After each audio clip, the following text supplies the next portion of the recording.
भीमराव म्हणले ठीक आहे, जेवायला लागले, जेवण झालं. दुसऱ्या दिवशी पेपर देऊन आले, जेवायला बसले. जेवता जेवता परत वडिलांना विचारलं, बाबा तुम्ही नाही जेवत?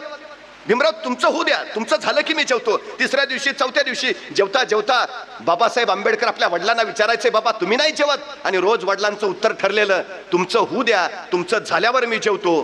5व्या 6व्या दिवशी पेपरवरनं आल्यावर डॉक्टर भीमराव आंबेडकर जेवायला बसले होते. जेवता जेवता अचानक त्यांच्या लक्षात आलं की मी रोज वडिलांना विचारतो तुम्ही नाही जेवणार, आणि ते सांगतात तुमचं झाल्यावर मी जेवतो. पण माझं जेवण झाल्यानंतर टोपलीत भाकरीच शिल्लक राहत नाही, तर माझ्या नंतर माझे वडील मग खातात काय? त्यांनी जेवता जेवता वडिलांना विचारलं, बाबा मी रोज तुम्हाला विचारतो तुमचं जेवण, आणि तुम्ही सांगता की भीमराव तुम्ही जेवून घ्या, तुमचं झाल्यावर मी जेवतो. पण बाबा माझं जेवण झाल्यानंतर टोपलीत भाकरीच शिल्लक राहत नाही, मग तुम्ही खाता काय? तुम्हाला भूक नाही का लागत? तसे रामजी बाबा म्हणाले, भीमराव माझी भूक या भाकरीनं भागणारी नाही. तुम्ही एवढे मोठे व्हा, एवढे मोठे व्हा की तुमचं ते मोठेपण बघूनच माझं पोट भरेल. भीमराव तुम्ही मोठे व्हा.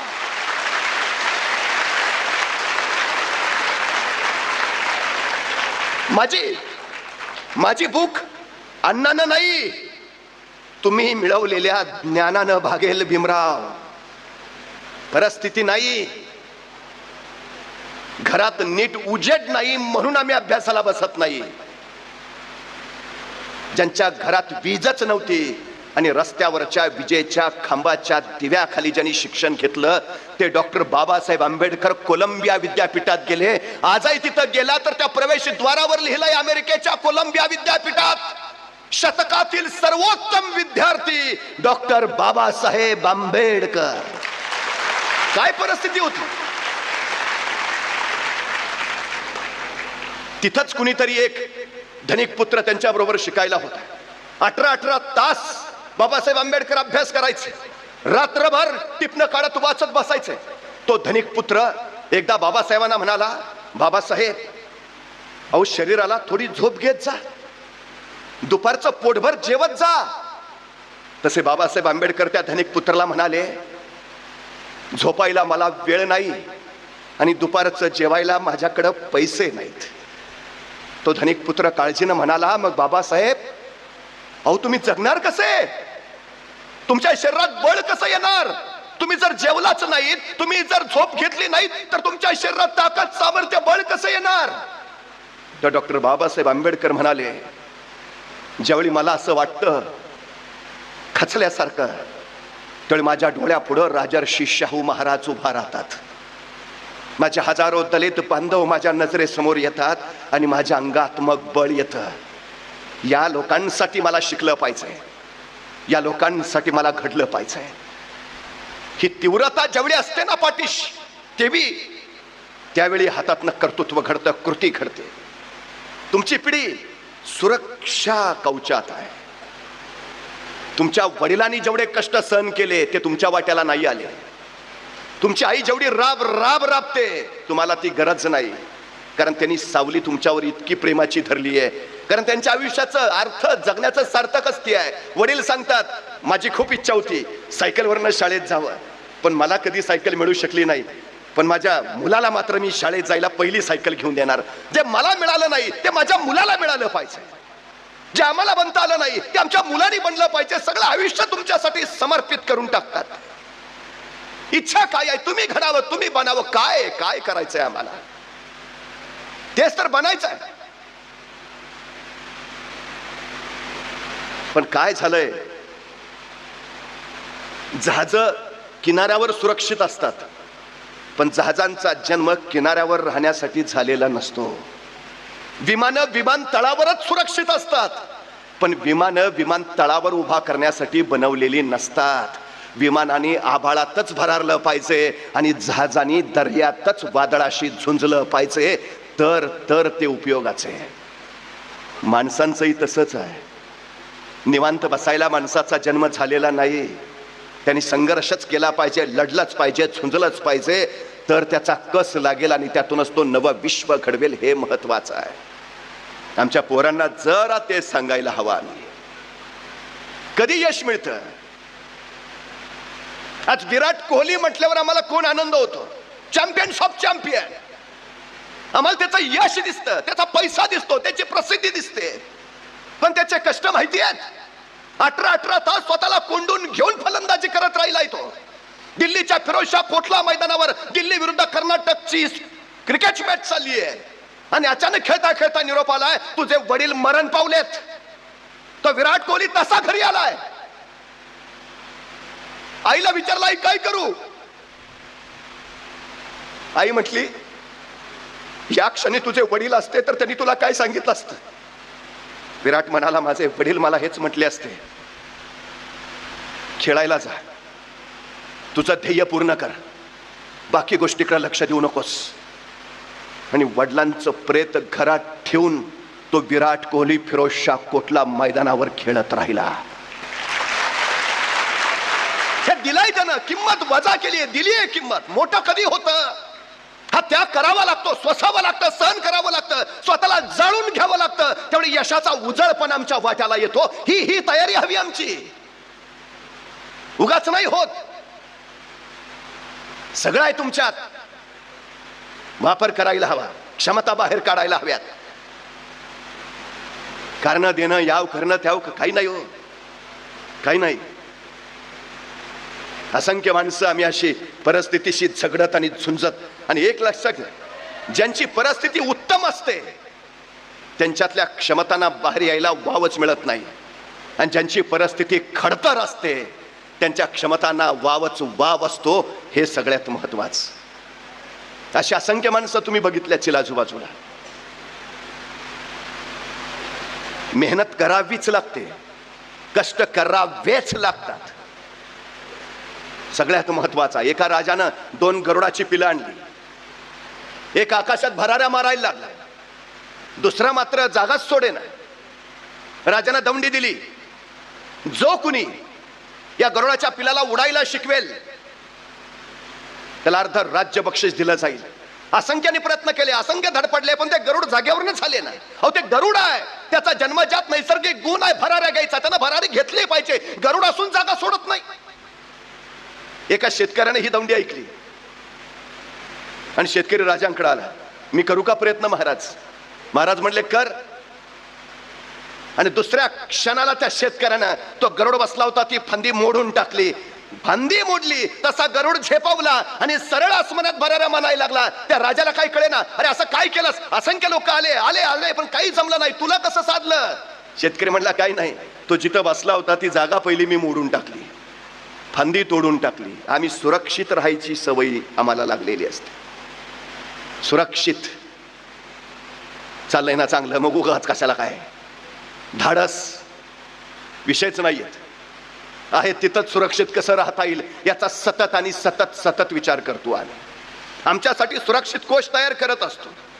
बघा ना, परीक्षेला 1 महिना आहे, आमची अभ्यासाची गती किती आहे? आहे ना महिना अजून, करू ना. एखाद्या परीक्षेतल्या पेपरला सुट्टीच नसते. आजचा पेपर झाला की उद्या लगेच दुसरा पेपर असतो. आम्ही इतक्या वेगात असतो, आमचं जेवणाकडे लक्ष नसतं. येतो पटकन अभ्यासाला बसतो, उद्या पेपर आहे, उद्या पेपर आहे, अभ्यास रात्रभर, दुसऱ्या दिवशी पेपरला. आणि तो पेपर झाला की परत 4 दिवस सुट्टी असते. तो पेपर देऊन आला की निवांत. तो पेपर 2ला सुटला तरी घरी 7ला येतो. मग आता आहे ना 4 दिवस सुट्टी. सुरक्षा कोश तयार झाला. दुसरा दिवस उजाडतो, अरे 2-3 दिवस पेपर राहील, मग आहे अजून 2-3 दिवस. त्यातलेही 2 दिवस जातात, अरे परवा पेपर आहे ना अजून 2 दिवस. तोही दिवस जातो, उद्या पेपर, पुस्तकच नाही माझ्याकडं. मग तिथनं शोधाशोधीची. मग दुपारपर्यंत कसं तरी पुस्तक घेऊन येतो. मग पुस्तक घेऊन घेताना ते मित्र म्हणतात, आपण सगळे एकत्रच बसू, उद्या पेपर आहे. आता एकत्र आले की अभ्यासच झाला. संध्याकाळ अशीच उजाडते. आता रात्र राहिली, आजच्या रात्री सगळा अभ्यास उरकू आणि उद्या सकाळी पेपरला जाऊ. पण सगळे एकत्र बसल्यावर ह्याच्या डोक्यात एकच, आता 4 दिवस गेले, काय केलं नाही, एका दिवसात काय होणार? हा बाकीच्यांना विचारतो, तुम्ही किती वाजता झोपणार आहे? बाकीचे म्हणतात, आम्ही आता 12 वाजेपर्यंत अभ्यास करणार आहे, 12 वाजता आम्ही झोपू. मग एक काम करा, तुम्ही झोपताना मला उठवा, तोपर्यंत मी झोपतो. दिवस गेला, बाकीचे उठवतील, हाही झोपला. 12 वाजता बाकीचे झोपायला निघाले, ह्याला उठवलं, उठ, आम्ही झोपतोय, आता तू अभ्यास कर. मला सांगा तुम्ही सकाळी किती वाजता उठणार आहे? ते म्हणतात 5 वाजता. मग मी पण झोपतो, मला तुमच्या बरोबर 5 वाजताच उठवा. हा परत झोपी. सकाळी 5 वाजता बाकीचे उठतात, त्याला उठवतात, उठ उठ. तो म्हणतो 4 दिवस काय केलं नाही, आता 2 तासात काय होणार आहे?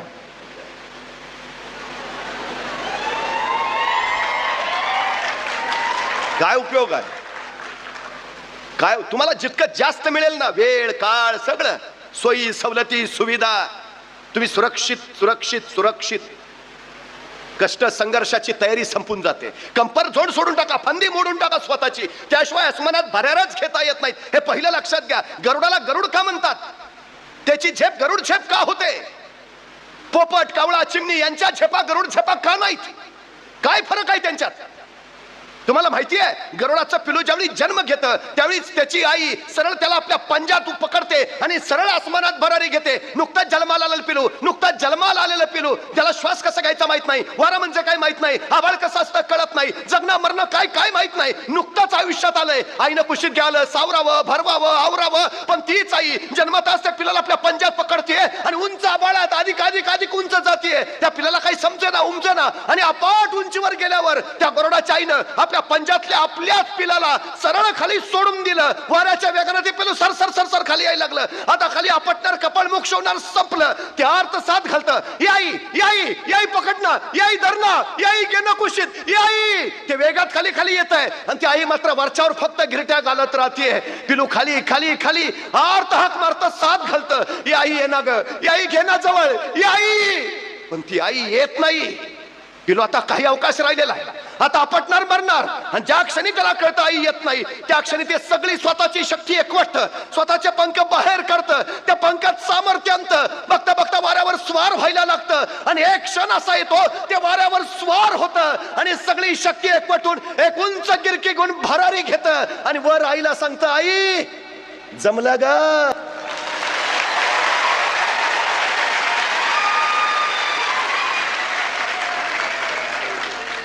सोडून द्यावं लागतं स्वतःलाच, तेव्हा घडता येत, तेव्हा गरुड होता येत. सगळ्यात महत्वाची गोष्ट आहे ती ही, पालकांनी सुद्धा त्या गोष्टी लक्षात घेतल्या पाहिजेत. प्रत्येक पालकाचं स्वतःच्या मुलावर प्रेम असतंच हो, पण त्याला घडवायचं असेल ना तर थोडंसं असं उंच नेऊन सोडून द्या खाली. त्याशिवाय ते हातपाय नाही हलवणार, त्याशिवाय त्याचा कस नाही लागणार, टक्के टोनपे खाल्ल्याशिवाय जीवनाचा अनुभव नाही त्याला येणार. नाहीतर हल्ली अडचण अशी झाली आहे, मुलगा आईला विचारतो, आई सायकल शिकू का? नको पडशील. पोहायला जाऊ का? नको बुडशील. मग खेळायला जाऊ का? नको धडपडशील. मग करो काय? टीव्ही बघ. कशी इतिहास घडवणारी मुलं तयार होणार? मला प्रश्नच आहे हो. काही दिवसांनी तुमच्या परभणीत जशा विरंगुळ्यासाठी बागा तयार केल्यात, आणखी 5-10 वर्षांनी परभणीत जागोजागी महानगरपालिकेला मोबाईल डिटॉक्स सेंटर उभा करावे लागतील. मोबाईल डिटॉक्स सेंटरचा अर्थ आहे ज्या कार्यक्षेत्रात मोबाईलची रेंज पोहोचत नाही असे भाग. काही दिवसांनी लोक इतकी बधीर होतील की ती म्हणतील जिथं मोबाईलची रेंज नाही तिथं मला जायचं आहे. आताच सुरू झालंय ते. बागा नाही, उद्या मोबाईल डिटॉक्स सेंटर उभा राहतील की जिथं रेंज नाही लोक तिथं जातील, तिथं शांत बसतील, तिथं स्वतःशी संवाद साधतील, विचार करतील आपण काय आहोत, काय करतो आहोत जगणं. आणि ह्या पिढीला तर ते आहेच, हे वाट्यालाच आहे. क्षमता मारत निघालात तुम्ही, लक्षात घ्या. मान्य आहे मला, आमच्या पोरांच्या अपयशाची सगळ्यात मोठी कारणं सध्या जर कुठली असतील तर पुस्तकांपेक्षा त्यांचा वेळ मोबाईलच्या स्क्रीनवर जास्त जातो हे आहे. अडवू शकता तुम्हाला, फक्त तुम्हीच रोखू शकता हे पहिल्यांदा लक्षात घ्या. कारण सांगतात आमची परिस्थिती नव्हती हो, तू गप. मला भयान राग येतो असल्या माणसांचा. आमची परिस्थिती नव्हती हो. परिस्थिती माणसाला घडवती नाही, परिस्थिती माणसाला बिघडवती नाही. माणूसच परिस्थिती घडवतो आणि माणूसच परिस्थिती बिघडवतो, ही सगळ्यात महत्वाची गोष्ट आहे. ज्या डॉक्टर हुलसुरेंच्या क्लासमध्ये तुम्ही शिकता त्या डॉक्टर हुलसुरे सरांनी शेतात आऊत चालवलाय.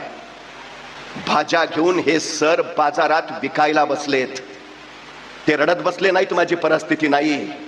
आज हजारो मुलांना डॉक्टर बनवण्यासाठी स्वतःच्या कमाईतला प्रचंड मोठा हिस्सा द्यायची दानत त्यांच्यात आली, कारण त्यांनी ती परिस्थिती बघितली. माझ्या परिस्थितीतनं दुसरा कोणी जाता उपयोगाचा नाही, पण माझी परिस्थिती नाही, मी घडू शकणार नाही, ही कारण त्यांनी सांगितली नाहीत. मग ते नसतील सांगू शकत, आम्ही का सांगावी, आम्ही का त्याचा बाऊ करावा? हा सगळ्यात आणि सगळ्यात महत्वाचा विषय आहे. आपल्या सगळ्यांमध्ये सगळं आहे. कदाचित सगळेच गुण आपल्यात नसतील, पण आपल्यात काहीच नाही असं कधीच होत नाही. एखादा ना एखादा अलौकिक गुण आपल्यात असतोच असतो. ही सगळ्यात महत्वाची गोष्ट आहे. काय आहे आपल्यात त्याचा शोध घ्या. सगळ्या क्षमता नसतील, पण कुणाच्यात निर्णय क्षमता असेल, कुणाच्यात नेतृत्व क्षमता असेल, कुणाच्यात संघटन क्षमता असेल, कुणाच्यात कल्पना क्षमता असेल, कुणाच्यात कार्यक्षमता असेल. काय आहे शोध घ्या आणि त्या क्षमतेला विकसित करा. कमतरतेला बलस्थान बनवा आणि विजयाचा ध्वज फडकावा. हे महत्वाचं शोधायला हवं, ओळखायला हवं. आमची अडचण अलीकडे काय झाली माहितीये? पूर्वी आम्हाला सर उभा करायचे आणि सरळ विचारायचे 12 पंचे किती, आम्ही पटकन सांगायचो. आता मुलाला विचारा 12 पंचे किती, थांबा, तो मोबाईल काढतो. माहित आहे मला.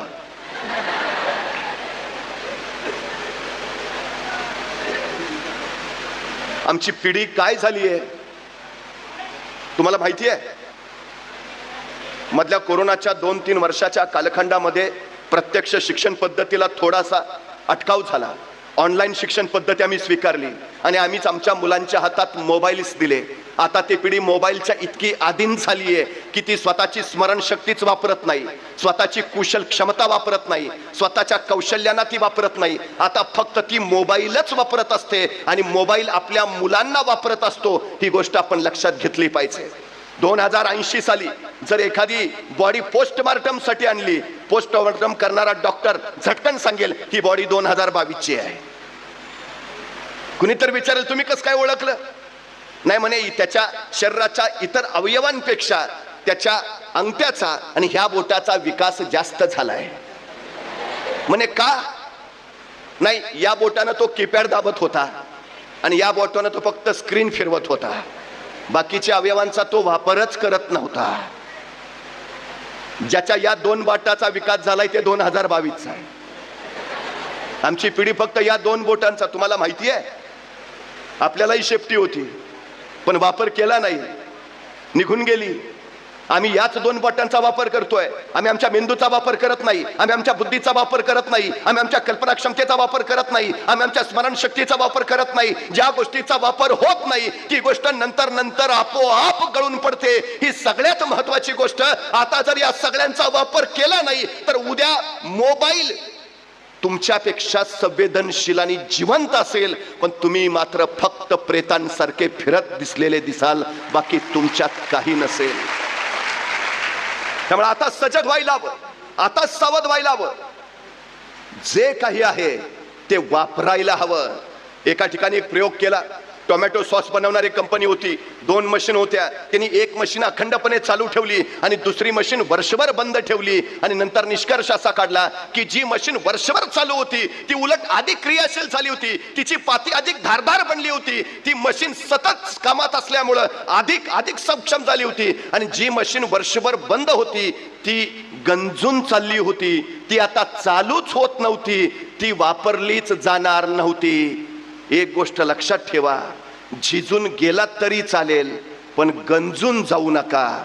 तेवढं फक्त स्वतःला सांभाळणं ही सगळ्यात महत्वाची गोष्ट आहे. त्यामुळे वापर करा. जे तुमच्यात आहे त्या प्रत्येक गोष्टीचा वापर करा, हे अत्यंत महत्वाचं आहे. अभ्यास करायलाच हवा. जितका तुम्ही अभ्यास कराल तितकी बुद्धीला धार चढेल, जितका तुम्ही साठवायचा प्रयत्न कराल तेवढी तुमची स्मरणशक्ती उत्तम बनेल, जितकं अधिक तितकं अधिक यश मिळेल. हे सगळ्यात महत्वाचं आहे. मी परवा एका विद्यार्थ्याला सहज विचारलं, काय रे 100 मीटर पळशील का? तो 2 मिनिटं माझ्याकडेच बघत बसला. अरे 100 मीटर पळशील का? तो म्हटला करतो प्रयत्न. अरे म्हटलं 100 मीटर तर पळायचं आहे, तुला कुठं 5 किलोमीटर सांगतोय करतो प्रयत्न? म्हटलं नाही, करतो प्रयत्न. मग मी त्याला म्हटलं 100 मीटर म्हणजे किती? तो परत 5 मिनिटं माझ्याकडेच बघत बसला. माझ्या लक्षात आलं काय झालंय ते. मी त्याला विचारलं, म्हटलं काय खेळबिळ खेळतोस का? म्हटलं सगळे खेळ खेळतो, फुटबॉल खेळतो, व्हॉलीबॉल खेळतो, बॅडमिंटन खेळतो, क्रिकेट खेळतो. म्हटलं एवढे सगळे खेळ खेळतो, दिवसभर मैदानावरच असतोस का काय? तो म्हटला मैदानावर नाही, मोबाईलवर खेळतो. म्हटलं मग बरोबर आहे, तुला 100 मीटर अंतर कळणारच नाही, कारण तू मैदानावर गेलाच नाही. मग त्याला परत विचारलं, बरं मला सांग, हे 100 मीटर अंतर पार करायला तुला किती वेळ लागेल? तो 5 मिनिटं अंतरच बघत बसला. अरे म्हटलं सांग ना, 100 मीटर पळायला तुला किती वेळ लागेल? म्हटलं 5 मिनिटं तर लागतील. 5 मिनिटं 100 मीटर? अरे ऑलिम्पिकचा हुसेन बोल्टचा रेकॉर्ड 7 सेकंदाचा आहे. तो 7 सेकंदात 100 मीटर पळतो. तू 10 सेकंद म्हण, 15 सेकंद म्हण, 25 सेकंद म्हण, 5 मिनिटं? माझं मला माहिती आहे ना. त्याला पुन्हा विचारलं, अरे तुला किती वेळ लागेल 100 मीटर पळायला? सांगितलं ना 5 मिनिटं लागतील. मला सुचायचं बंद झालं. तेवढ्या त्याचा एक मित्र पाठीमागून धावत धावत आला, ए पळ, कुत्रा पिसाळलाय. इतक्या भयान वेगात पळत सुटला. 5 सेकंदात 100 मीटर. मी त्याला म्हटलं, तू तर ऑलिम्पिकचं रेकॉर्ड मोडलंस. हुसेन बोल्टला 7 सेकंद लागतात, तू 5च सेकंदात 100 मीटर पळलास. म्हटलं मग कुत्र मागं लागला होता. म्हणजे 5 सेकंदात 100 मीटर पळायची क्षमता तुमच्यात आहे. बाहेर कधी आली? संकट आल्यावर. मग संकट चांगली आहेत का वाईट? चांगली. संकट तुम्हाला अडवायला येत नाहीत, संकट तुमची उंची वाढवायला येतात. अडथळे तुम्हाला रोखायला येत नाहीत, अडथळे तुमच्यातल्या क्षमता बाहेर काढायला येतात. अडचणी तुम्हाला थांबवायला येत नाहीत, अडचणी तुमच्यातली कौशल्य बाहेर काढायला येतात. संकट यायलाच हवीत, अडचणी असायलाच हव्यात, अडथळे उभा राहायलाच हवेत. तेच तुम्हाला घडवत जातील. शांत समुद्र कधीही उत्तम खलाशी तयार करू शकत नाही. उधाणलेला समुद्रच सर्वोत्तम खलाशी घडवतो. हे सगळ्यात महत्वाचं. त्यामुळे तुम्हाला जर वाटत असेल तुम्ही गरीब आहात, उत्तम. श्रीमंत व्हायला तुम्हाला मिळालेली ही सर्वोत्तम संधी आहे. तुम्हाला जर वाटत असेल तुमच्याकडे बुद्धी कमी आहे, उत्तम. विद्वान व्हायला तुम्हाला मिळालेली ही सर्वोत्तम संधी आहे. त्यामुळे तुमच्या पुढे असलेल्या अडचणीच संधीचं रूप घेऊन येतात. एवढं कायम लक्षात ठेवा. त्या संधीचं सोनं करा, उगाच सोन्यासारख्या संधी दौडू नका. एवढी जरी काळजी घेतली तरी तुम्हाला घडता येईल. हे सगळ्यात महत्वाचं आहे. आणि हाच काळ आहे हो. एक गोष्ट कायम लक्षात ठेवा, 10वी आणि 12वी ही 2 वर्ष फक्त आयुष्यातली जपा. ही 2 वर्ष स्वतःच्या आयुष्याला आकार देण्यासाठी खर्च करा. ही 2 वर्ष फक्त स्वतःला गाडून घ्या, कोंडून घ्या, स्वतःच्या ध्येयासाठी स्वतःला समर्पित करा. बस 2 वर्ष आयुष्यातली, फार नाही मागत आहे काय. ही 2 वर्ष तुम्ही जर गाढवासारखी मेहनत केलीत तर आयुष्यभर राजासारखं जगाल. आणि ही 2 वर्ष जर तुम्ही राजासारखा जगलात आयुष्यभर गाढवासारखं काम करावं लागेल. एवढं फक्त लक्षात ठेवा. काय करायचंय तुम्हाला? आत्ताची 2 वर्ष द्या, आयुष्य राजासारखं व्यतीत करा. कायम डोक्यात घ्या, आम्ही एखादा बंगला बांधतो. बंगला बांधल्यावर त्या बंगल्यावर स्वतःच्या नावाची पाटी लिहितो. पाटीवर लिहितो नितीन बानुगडे पाटील. आणि नावाच्या खाली काय लिहितो? 100 एकर जमीन बागायतदार. नावाच्या खाली काय लिहितो? 100 तोळे सोन्याचे मालक. नावाच्या खाली काय लिहितो? 4 कंपन्यांचे मालक. नावाच्या खाली काय लिहितो? 500 गायींच्या गोठ्याचे मालक. बघितली अशी पाटी कुठे घरावर? नाव लिहिलंय त्याच्या नावाखाली हे लिहिलंय. काय लिहिलेलं असतं नावाच्या पाटीवर? नावाखाली MBBS, MD, MS. तुमच्या नावाला किंमत तुमच्याकडे किती संपत्ती आहे याच्यावर नाही. तुमच्या नावाला किंमत तुमच्याकडे कुठली पदवी आहे, किती शिक्षण आहे याच्यावर मिळते. ही गैली गोष्ट लक्षात ठेवा. स्वतःला किंमत मिळवून घ्यायचंय ना, स्वतःला मोठं करायचंय ना, नावाखाली पदवी येऊ द्या. त्या पदवीसाठी ही 2 वर्ष द्या. बस. पैशाच्या बळावर तुम्ही ज्ञान मिळवू शकत नाही. उद्या 1 कोटी घेऊन जरी हुलसुरे सरांकडे गेला, द्या की तेवढी MBBS, शक्य नाही. पण MBBSच्या बळावर 1 कोटी मिळवू शकता. शिक्षणाच्या बळावर जमीन कमवू शकता. शिक्षणाच्या बळावर सोनं मिळवू शकता. शिक्षणाच्या बळावर 100 एकर बागायतदार होऊ शकता. त्यामुळे जे गरजेचं आहे ते आधी मिळवा. बाकीचं हात जोडून तुमच्या आयुष्यभर पुढे उभा राहील हे पहिलं लक्षात ठेवा. आणि आहे तुमच्यात सगळं आहे, काही अडचण नाही. असं कधीच काही होत नाही. मग त्यांना काय, फुलसुरे सरांना दिवसाचे 48 तास मिळतात म्हणून हे एवढं क्लास बी सगळं. आम्ही सामान्य माणसं, आम्हाला 24 तास असतात. असं आहे का काही? जी मोठी माणसं झाली त्यांना दिवसाचे 48 तास, आणि जी सामान्य त्यांना 24 तास. नाही, सगळ्यांना वेळ सारखाच मिळतो, पण मिळालेल्या कोण कसा किती आणि किती वापर करतो याच्यावर त्याचं यश ठरतं. तुम्हाला ही 24 तासच आहेत. तुम्ही किती खर्च करता, किती अभ्यासासाठी वेळ देता, हा सगळ्यात महत्वाचा विषय आहे. एवढा एवढा एवढा काय अडचण काय सांगू? आम्ही कम्फर्ट झोन मध्ये राहतो कायम. सुरक्षित कोश, सुरक्षित आयुष्य, हा दोष तुमचा नाही.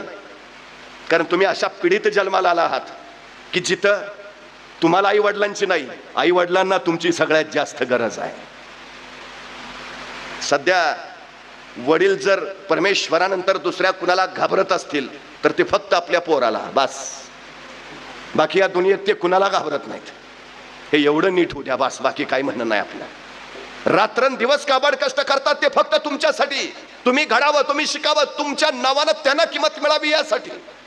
हा सगळा टास्क त्याच्यासाठी आहे. आम्ही त्या पिढीत जन्माला आलो आहे. दर दिवाळीला आम्हाला कपड्यांचा ड्रेस मिळतोच, पण किती मुलांनी विचारलंय वडिलांना की तुम्ही या दिवाळीला तुम्हाला घेतलं का? ब्रँडेड शूज आम्हाला हवाच असतो का? मग आता 12वीत आहे. वडिलांची चप्पल त्यांनी किती वेळा चांभाराकडून पुन्हा पुन्हा दुरुस्त करून आणली. आता त्या ठिगळांनी ओझं उचलत नाही पायाचं, पण तरी पण वडील तीच चप्पल ओढतायत. आपल्या वडिलांना एखादी नवी चप्पल घ्यायला हवं असं किती लोकांना वाटलं. हा सगळा प्रवास कुणासाठी चाललाय त्यांचा? आम्ही परभणी जिल्ह्यात राहतो. मग डॉक्टर व्हायचं आहे, इथं कसं काय होणार? तिकडे गेलं पाहिजे, त्या शहरात गेलं पाहिजे, मुंबईला गेलं पाहिजे, पुण्याला गेलं पाहिजे. तुम्हाला माहिती आहे तुमच्यातली जी मुलं बाहेर गेली त्यातले किती जण डॉक्टर झाले ते एकदा बघून या. आणि जे इथंच राहिलेत पण आज स्वतःचे हॉस्पिटल्स थाटून आहेत ते एकदा बघून या. तुमच्या मातीत ज्ञानाचा जो अंश आहे तो इतर दुसऱ्या कुठल्याही मातीत तितका अधिक नाही, हे पहिलं लक्षात ठेवा. आणि ही कारणं झाली बाहेर उडायची. तुम्ही कुठं शिकता याला महत्व नाही, तुम्ही किती शिकता हे महत्वाचं आहे.